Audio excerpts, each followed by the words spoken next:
Good evening and welcome. You're watching the 8 o'clock news. I'm Sonal Mehrotra Kapoor. Our top story coming in from Jammu in what is believed to be the first ever drone attack on an Indian military facility. 2 blasts took place at the Air Force base in Jammu airport in the early hours of Sunday. 2 Air Force personnel suffered minor injuries as well in those explosions that took place a little before 2 a.m. within 6 minutes of each other. Now, teams from the Indian Air Force, the National Bomb Data Center, forensic experts and even the Jammu and Kashmir police rushed to the high security airport after the explosions. One of the blasts is said to have caused damage to the roof of a building in the technical section, while the other exploded in the open. What NDTV is also learning right now is that a little later in the afternoon then, a crude bomb was found in Jammu soon after the drone attack of the Air Force base, and this is what the Jammu and Kashmir police chief is telling NDTV. They're also looking at widening the investigation into what authorities clearly said was a terror strike. Let's go across to Nazir Masoodi now, joining us from that airbase. Nazir, it's been a day of dramatic developments, a day when it's been a paradigm shift, as you've been saying all day long, into how we look at the way the attack has really taken place. And now not just the 2 attacks, but this other crude bomb also being found, one arrest also being made. Is there a link between the 2 that the authorities have managed to place now? Well, Sonal, let me first clarify about this crude bomb. It's actually an explosive which has been recovered from a 20-year-old youth who has been arrested by the police this morning in a place called Narbal, which is like 7-8 kilometers from the site of today's attack at this airbase. So it's not crude bomb, it was explosive, maybe IED, which has been recovered, and questioning of that man is underway. And so far, police have not been able to establish any link between that arrest and the attack that took place. The drone attack, which is the first of its kind in last 3 decades of militancy in Jammu and Kashmir. So what exactly happened? It is now like 17 or 18 hours. There were 2 blasts within a span of just 5 minutes. One hit a Air Force barrack, and that caused damage to Air Force, that roof of that barrack. 2 people have been injured in these 2 blasts. Soon after that, the security agency rushed to the area. This morning, again, National Investigative Agency officials, they reached the airbase. They took over the investigation. They were forensic experts. They were special forces, paratroopers who also rushed there. We were in a puzzle why special forces are being rushed there, because it happened when you have to carry out a flush out operation. Only then these paratroopers are being sent in a live situation. But nevertheless, this is such an attack which has rattled the entire security setup, because how security forces, there was a tried and tested methods, what militants were doing, what was the response of the security agencies for the last so many years. So militants were, at the most, they were carrying out the deadly Fedayeen attacks, and there was a proper mechanism how to deal with those Fedayeen attacks. There were, armored vehicles, bulletproof vehicles, fencing was, fortified, military installation, so that they would not breach the perimeter of this security installation. And to a great extent, security force prevented those attacks. Now there's a new, which is a huge paradigm shift in militancy and the attacks in Jammu and Kashmir. Technology is coming into play. There was these 2 attacks. According to Director General of Police, Dilbag Singh, drones were used to drop the payload, this explosive bombs at the airbase. So we don't know whether those drones were destroyed with those attacks or drones were able to fly back. Where they use the GPS, where these attacks, drones launched from across the border, or they were launched within the Jammu city. We don't know answer. We don't have any answer to these questions, except the DGP's confirmation and information that drones carried these explosives and they dropped, payload. There's no other, credible information what exactly happened, what happened during the, course of investigation today. For whole day, the investigators were gathering, gathering the pieces of evidence in the camp, and see what exactly happened. What the bigger challenge for the security agencies is how to recalibrate their response to deal with this new threat. If the airbase is not safe, no other place is unsafe in Jammu and Kashmir. And this has happened at a time when Center had initiated dialogue with the Kashmiri leadership, and there was a ceasefire along the line of control between India and Pakistan. Right, so the timing is crucial. Many more details still to come out of this, and we wait to really see what exactly will be those. Thanks so much, Nazir, for joining us from the airbase. But let's shift our focus to COVID now. And let's give you a quick recap on what the numbers are looking like today. 50,040 new cases were added to our COVID tally in the past 24 hours. And this is about 2.7% higher than yesterday.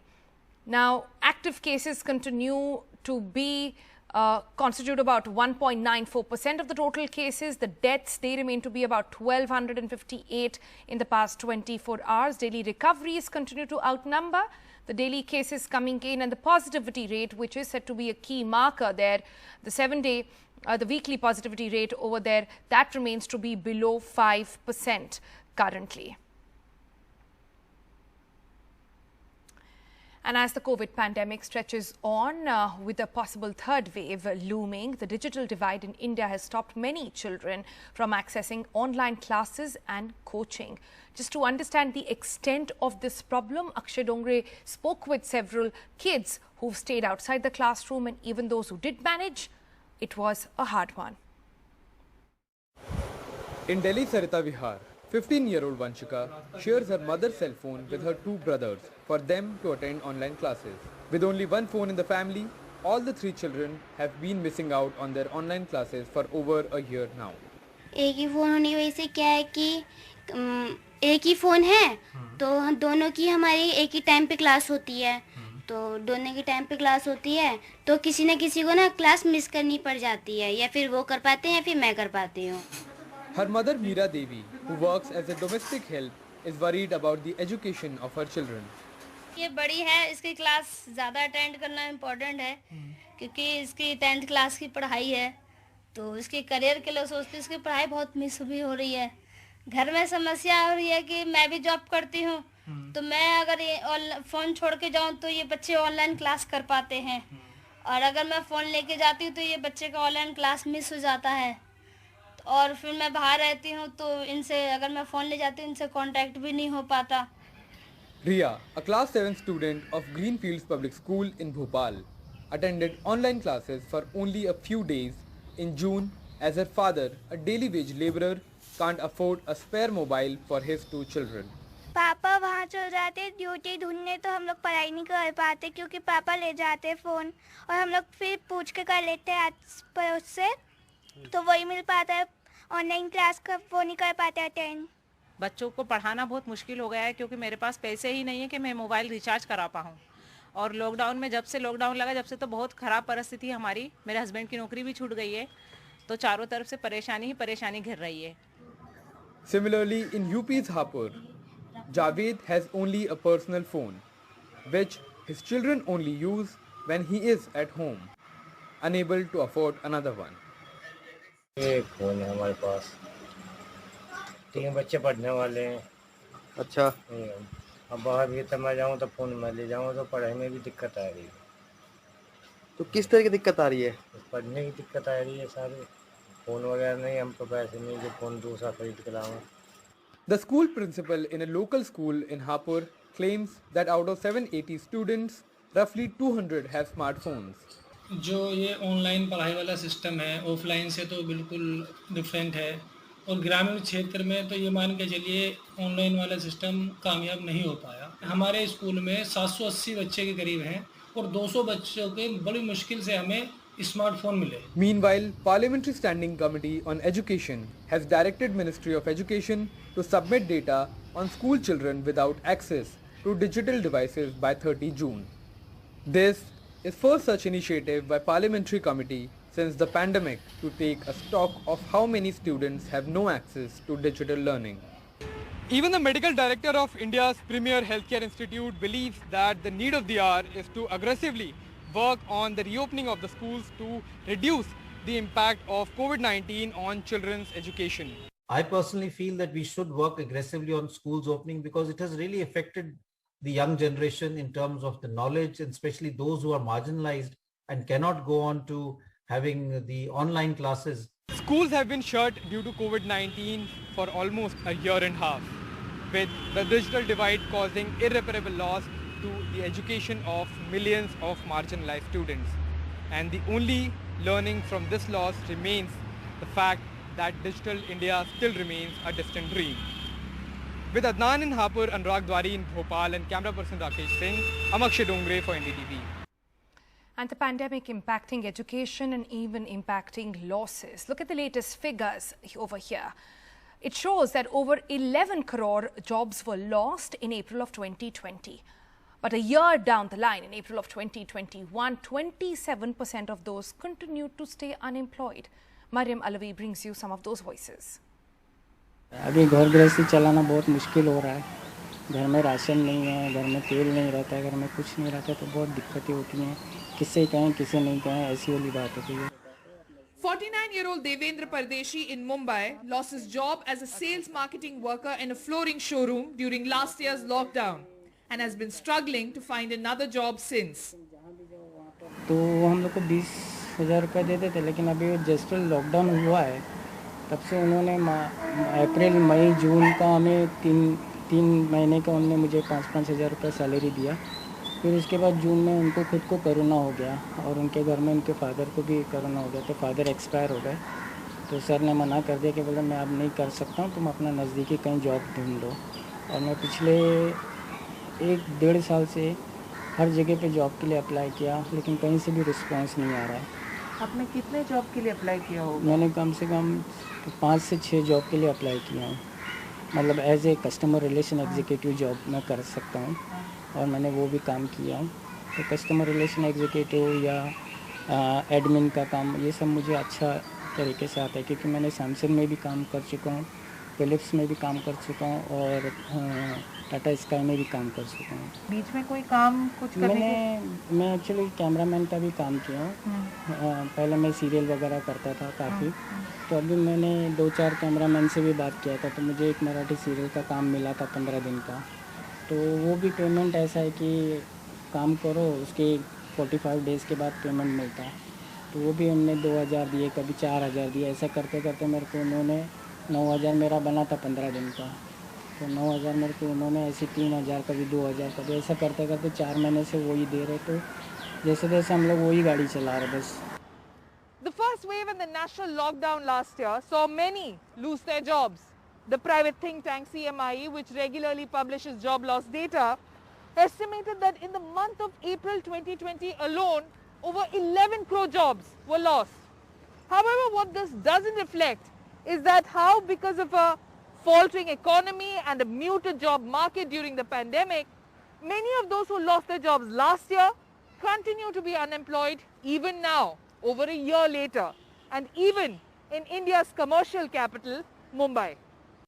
In fact, as per an ongoing study at the Azim Premji University, of those who lost their jobs in India in April 2020, 27% were unemployed in April 2021 too, a year later.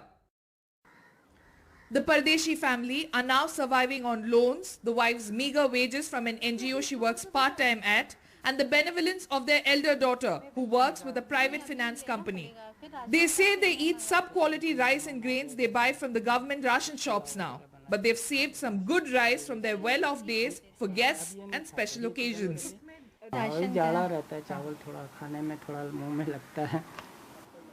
The biggest casualty has been plans for their children. Their second daughter wanted to pursue a degree in interior designing. मेरी बड़ी बेटी second number की बेटी है, ऋषिता नाम है उसका, तो वो इंटीरियर डिज़ाइनिंग का कोर्स करना चाहती है. लेकिन इंटीरियर डिज़ाइनिंग के लिए मैंने पूछा तो 1.5 लाख रुपया उसके लिए फ़ीस है. तो 1.5 लाख रुपया मेरे पास तो है नहीं, तो मैंने बोला बच्चे अभी ऐसा कर और 1-8 साल पढ़ ले, फिर देखते हैं क्या. The Pardeshis are just some of India's burgeoning neo-middle class who aspired for better lives with a better disposable income. But with job losses and economic despair, there's little hope in sight for now. Unemployment rate in Maharashtra rose from 3.5% in March this year to 5.7% in May. This is better than the peak of 20.9% in April last year during the national lockdown. देखिए ऐसा है कि 1.5 साल से पूरी economy ठप है. ये हमारा जो कैपिटल है शहर, इसमें सर्विस सेक्टर में काम करने वाले बड़े पैमाने पे लोग हैं, अनऑर्गेनाइज सेक्टर में काम करने वाले लोग हैं, तो लॉकडाउन की वजह से बड़े पैमाने में लोगों के रोजगार गए हैं, ये सच्चाई है। अब सरकार ने जितना सरकार संभव था कि मुफ्त में राशन देने की योजना, हमने लाइफरी केंद्र ने भी उसका ऐलान कर दिया, लेकिन राज्य सरकार की भी एक मर्यादा है। लॉकडाउन के कारण जो हमारा टैक्स कलेक्शन था, रेवेन्यू, वो इतना कम हो गया, जो सैलरी देनी है या पेंशन देना है लोगों को, उसमें कोई कटौती नहीं की गई। The minister tells us that they will soon be launching a scheme to encourage job creation, where employers can create 25% more jobs for on-job training, and the government will contribute 50% of the salary, up to rupees 5,000 for these new jobs. हमने एक नई scheme बनाई है, जिसको हमने on job training की scheme बनाई, जो आने वाले अगस्त महीने में हम लॉन्च करेंगे, ताकि जो एम्प्लॉयर है, हमने ऐसी स्कीम बनाई है कि आपके पास अगर 100 परमानेंट जॉब है तो 25 आप नए लोगों को ऑन जॉब ट्रेनिंग पे रखें। 50% सैलरी, अगर 10,000 आप तनख्वाह देते हैं तो 5,000 प्रति माह सरकार उसमें तनख्वाह कंट्रीब्यूट करेगी। But August is still over a month away and many are on the brink. In Ambujwadi, a slum, we meet Mohammad Jamil Akhtar Sheikh, who used to work at a garment manufacturing unit in Borivali as a tailor until last year. 28,000 पगार था मेरा उस time. अच्छा। तो मैं कर रहा था। हाँ। लेकिन पिछले साल से जो बंद हुआ कंपनी, अभी तक बंद है। अच्छा, तो उसके बाद कोई दूसरा नौकरी कुछ? उसके बाद कुछ करने के लायक ही नहीं, हम क्या कर सकते हैं? हमारे को जो काम आता है वही करेंगे ना। हाँ। तो टेलर का काम वैसे भी कहीं नहीं चालू है। हाँ। हमें तो टेलर का ही काम आता है। पिछले साल भी बंद था, ये साल भी बंद है। पिछले साल और अभी के लॉकडाउन के बीच में कुछ काम मिला था आपको? बीच में जब खुल गया था? नहीं, काम नहीं मिला मुझे। आपने इस बीच में दूसरे जॉब की कोशिश की? दूसरा काम में मतलब हम लोग क्या ज़्यादा से ज़्यादा टेलर का कटिंग कर सकते हैं या मशीन का काम कर सकते हैं। तो मशीन का भी काम बंद है। मैं मशीन का काम के लिए गया था कई जगह पे कि कम से कम कारीगरी कर लूँ, लेकिन वो भी नहीं मिला। नहीं मिला। कितने जगह ट्राई किया होगा? कितने जगह? कई जगह पे, करीब 5-6 जगह पे तो परसों जाके आया मैं। सिर्फ एक दिन में? हाँ, फ्राइडे को मैं गया था। करीब 5-6 जगह पे, सांता क्रूज और बांद्रा मिला करके 5-6 जगह पे गया था। क्योंकि इधर लोकल में नहीं गया तो 5-6 जगह पे गया था मैं। अच्छा, तो वो 5-6 जगह एक दिन में गए थे, उसमें भी कुछ ही नहीं, कुछ काम नहीं मिला मुझे। कहीं काम नहीं मिला? सबके पास काम ही नहीं है। अच्छा। The Jamil family now depends on their 11th grader son to make ends meet, who does construction work when he doesn't have classes, earning rupees 200 to 300 a day. Or their daughter, who works with an NGO to earn about rupees 2,000 every 2 months. The impact visible. In their rundown kitchen, their meal for the day. Some burnt rice, few rotis, some dal. With no regular source of income anymore, Jamil has taken loans from local loan sharks at exorbitant interest rates to feed his family. आप कह रहे थे कि आपकी job छूटने के बाद आपने कुछ कर्जा भी लिया था। हाँ। ये किस लिए लिया था और कितना लिया था? ये कर्जा हमने करीब 1.5-2 लाख रुपया लिया था। हाँ। जो कि बढ़ के अभी जो 3 लाख से ऊपर जा रहा है। अभी भर नहीं पा रहा हूँ क्योंकि काम नहीं था, तो हम सोचा कि चलो काम चालू होगा तो कर्जा हम फिरा देंगे।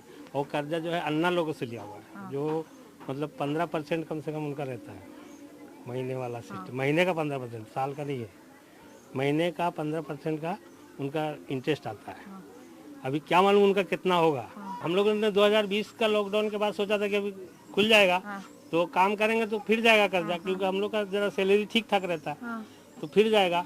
फिर ये बार हो गया। हाँ। अभी इसके बाद फिर नौकरी मिलेगा कि नहीं मिलेगा, वो ज़्यादा परेशान कर रहा है। अच्छा, ये बार, पिछले बार तो उम्मीद थी कि नौकरी मिल जाएगी। हाँ। लेकिन ये बार मिलने वाला है कि नहीं, वो कंपनी दोबारा चालू होगी कि नहीं, और कहीं मिलेगा कि नहीं, ये भरोसा नहीं। With camera person Sanjay Mandal, this is Mariam Alavi for NDTV.